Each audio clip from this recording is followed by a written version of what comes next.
On prend tout de suite la direction de la Grèce, un pays entier secoué par la tragédie qui s'est jouée au large des côtes du Péloponnèse. Au moins 78 morts après le naufrage d'un bateau de migrants, bilan encore très provisoire. Wilfried de Villers, vous êtes l'envoyé spécial d'Europe 1. Les recherches se poursuivent, l'enquête aussi. 9 passeurs ont déjà été interpellés.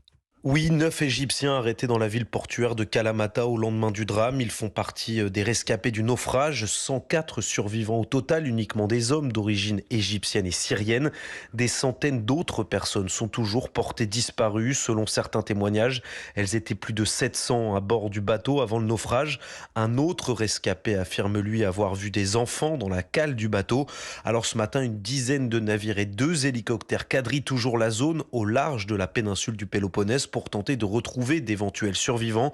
Une source portuaire grecque affirme que le bateau serait parti d'Égypte vide avant d'embarquer les migrants en Libye il y a une semaine et de faire cap vers l'Italie.